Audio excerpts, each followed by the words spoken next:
Hey, it's December 23rd, 2021. Nick Simon's here. I'm glad I made a breakthrough. Doing these videos was good because it's forcing me to keep it real. I have been keeping it real, but now I'm keeping it decent, at least, you know. So I realize I haven't gone back and watched my videos after watching them once or twice.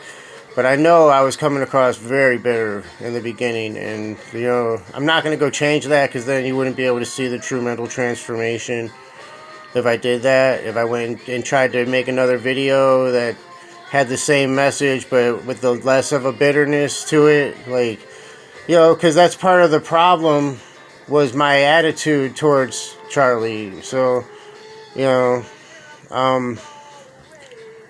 it was really like if I'm gonna make this as short as sweet as possible, by doing these videos, I realized okay, maybe that point when I decided to go ahead and just stay here.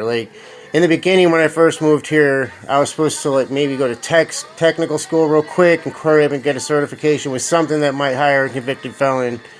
And then bounce, get a job and get out of here. And it wasn't supposed to be a big, long, drawn-out thing. We were hoping no longer than 9 months or a year in the beginning when I first moved here. And then I had surgery on my shoulder, and going to college seemed like a much better idea, just so I could enrich my mind, because I always championed education. I was always yes, Mr. I was Mr. Education guy, but I didn't have any type of real degrees or anything, So from colleges. But yeah, maybe if I just decided to do something that maybe I wasn't dependent, if I wasn't willing to be dependent on him, then it wouldn't have happened. None of the problems I've had with Charlie would exist, because we'd hang out. It wouldn't be so tense. And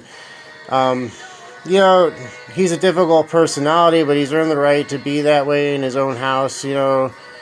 In a sense, that I just gotta let it go.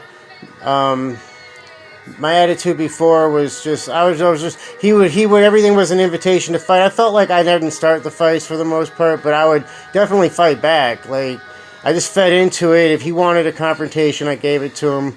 And of course, I was the aggressor too sometimes. It was just a toxic thing. He's not a bad guy. He's just Charlie.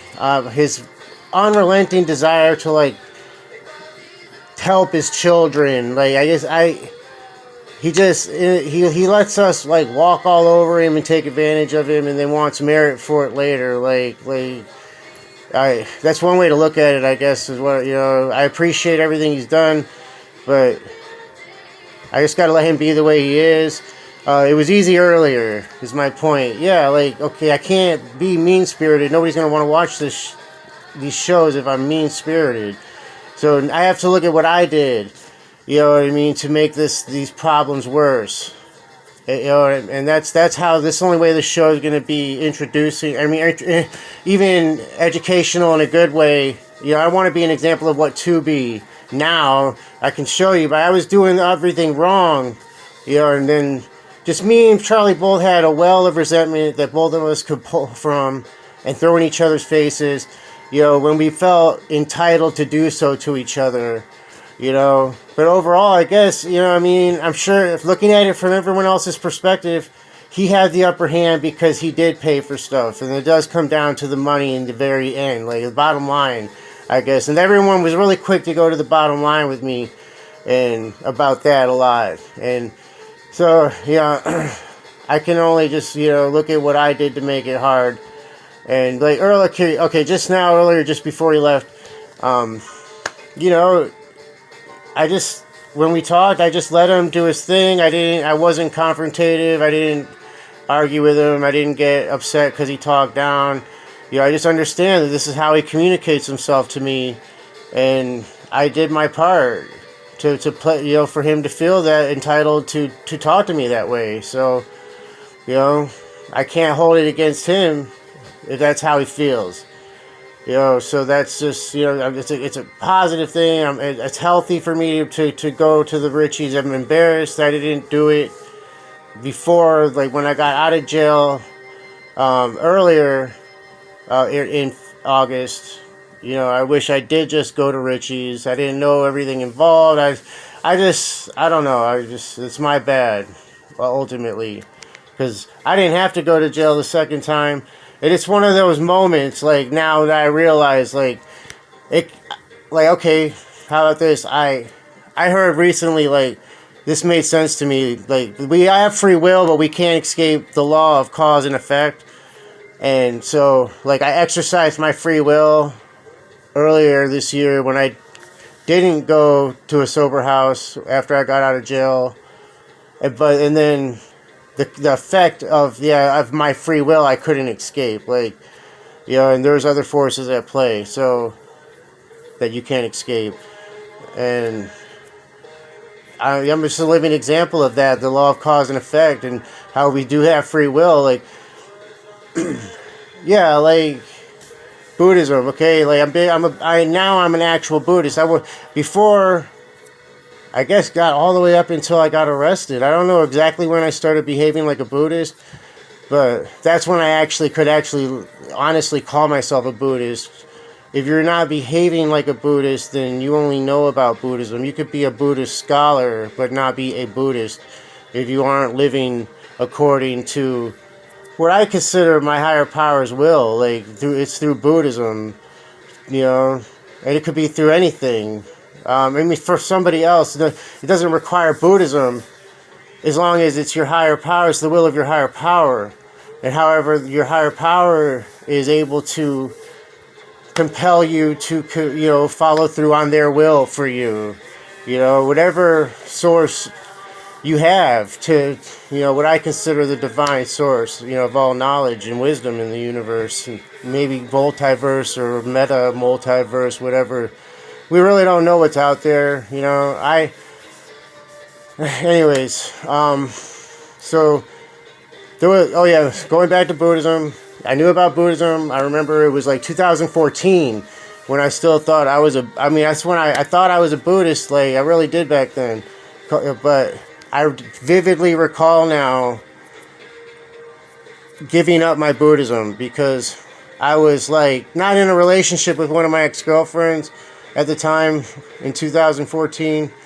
But the only way I can say it so that people will understand what was going on, without it being a long, drawn-out, explanation, was, I was allowing myself to get mind-fucked by one of my exes, and I knew it, because it was always a mind-fuck. Why would it have been any different?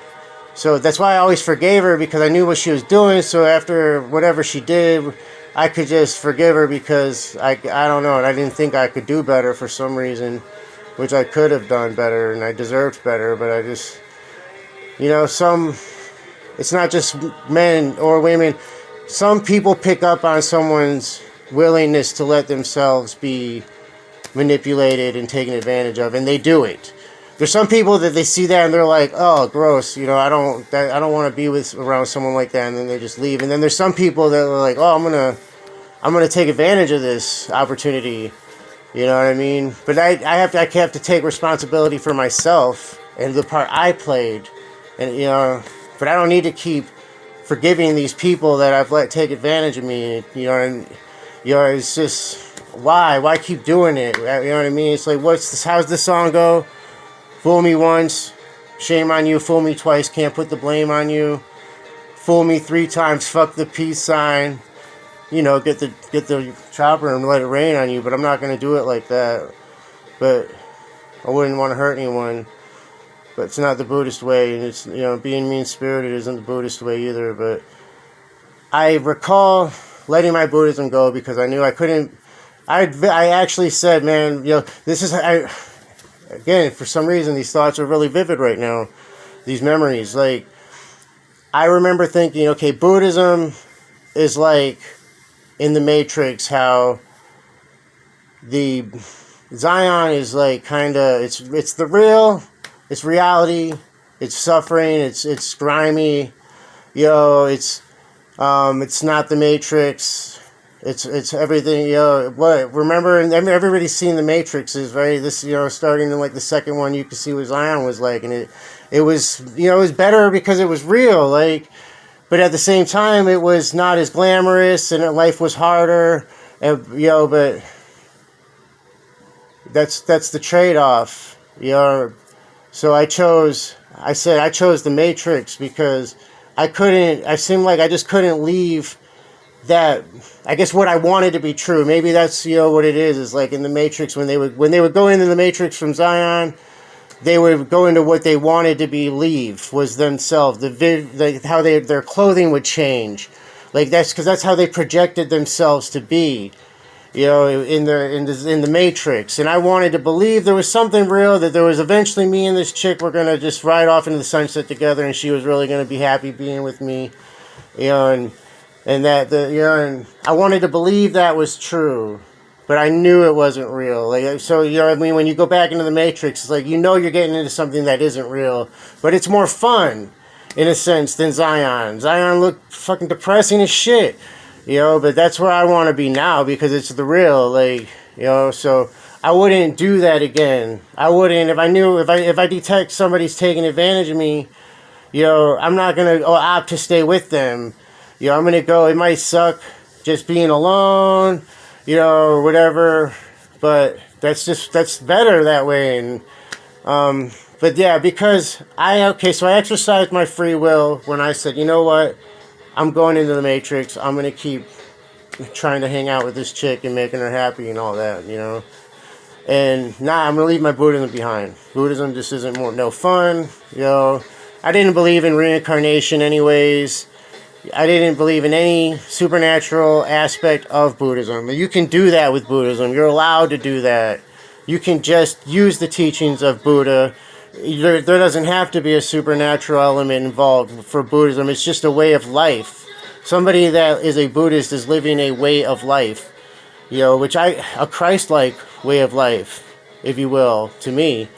I think it's appropriate, to say that, because Buddha was a child of God, just like Jesus was a child of God, like we're all children of, the Tetragrammaton, whatever you want to call them. To be honest with you, in my opinion, but it's my higher power, and it's my belief, and that's just how it is. And Buddhism, if I chose Buddhism with my free will, the effect would have been better than the effect I got. That's how the law of cause and effect comes into play. Like, I exercise my free will by leaving Buddhism behind me, not trying to be a practicing Buddhism, because ironically, here's the best part. I'm glad I remembered this.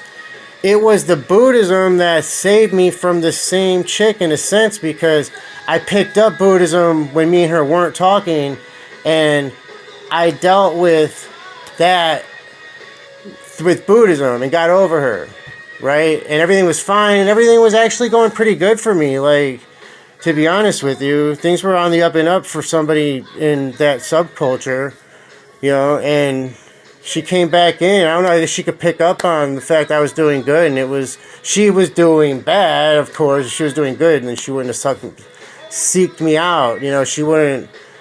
We ran into each other, and it gave her idea. It all comes clear now. Like, now looking back, like, she really wasn't thinking about me, and then all of a sudden we ran into each other, and then she was like, "Oh yeah, this guy, yeah."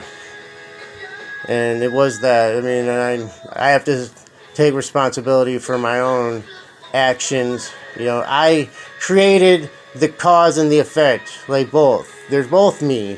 It's not her. It's not my dad. It's not my mom.